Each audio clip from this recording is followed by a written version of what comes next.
Salut à toutes et à tous, soyez les bienvenus pour cette troisième partie de mon voyage à New York où nous nous rendrons donc aujourd'hui à Staten Island. Cela nous permettra aussi de faire un petit détour et de voir le port de New York.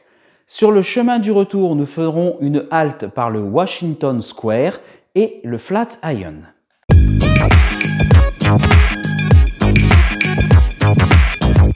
Donc après, nous avons un petit peu pris le large et nous sommes allés à Staten Island qui est un des autres arrondissements de New York. Pour y aller, c'est assez simple, il suffit de prendre un ferry, ce sont des navettes qui font la liaison entre Staten Island et Manhattan. Donc vous allez à l'extrême sud de Manhattan, vous trouverez le port et puis vous débarquez après sur Staten Island sans aucune difficulté. Au passage, vous verrez, vous allez sur votre chemin croiser la Statue de la Liberté. Nous, on n'a pas pu y aller, la Statue de la Liberté, puisqu'elle était en rénovation et donc du coup, elle n'était pas ouverte au public.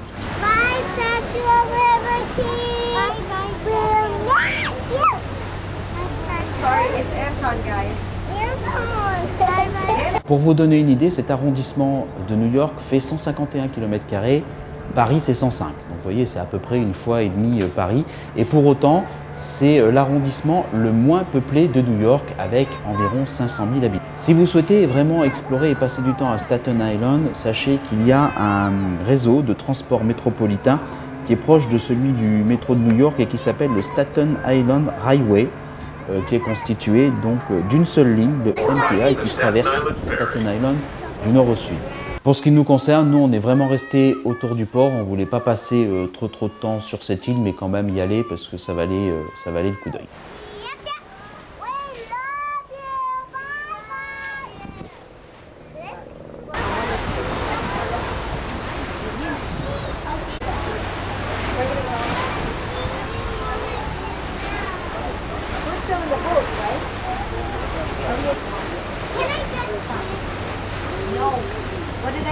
What email did I get from Mrs. Papa?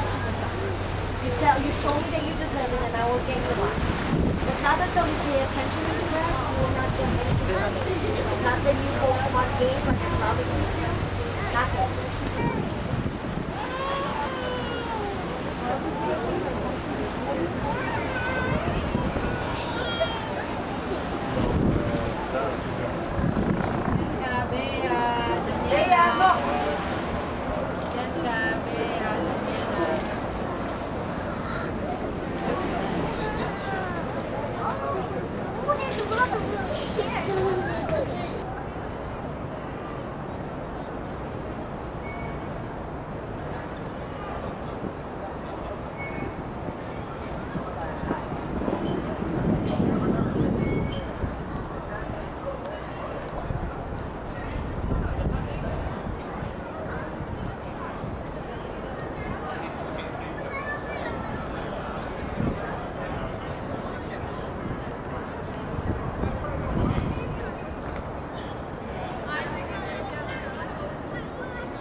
Alors sur le chemin du retour, en rentrant de Staten Island, on a fait une pause, donc on était de retour à Manhattan et on a fait une pause au Washington Square que je vous recommande, qui est un parc assez agréable.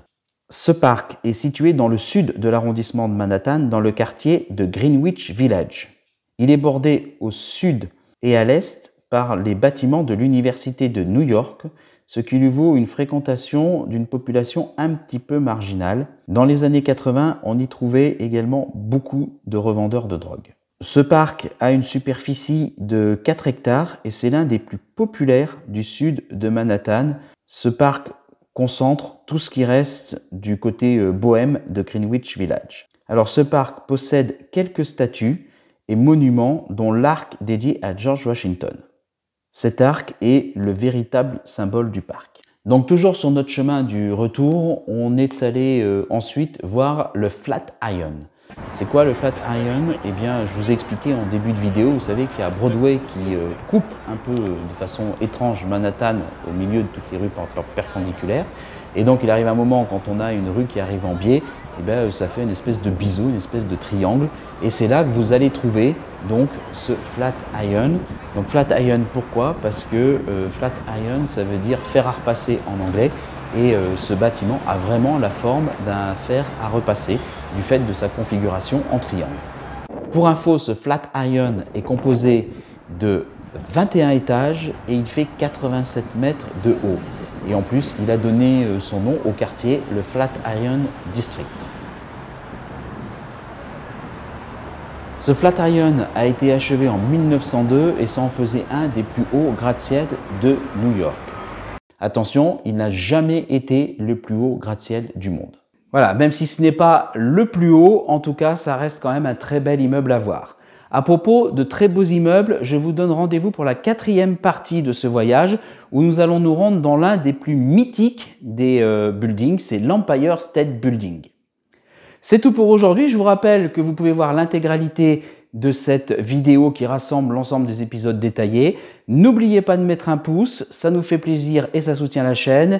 Et puis surtout, abonnez-vous et activez la cloche pour ne rien rater des prochains épisodes de Bon Voyage à New York. À bientôt.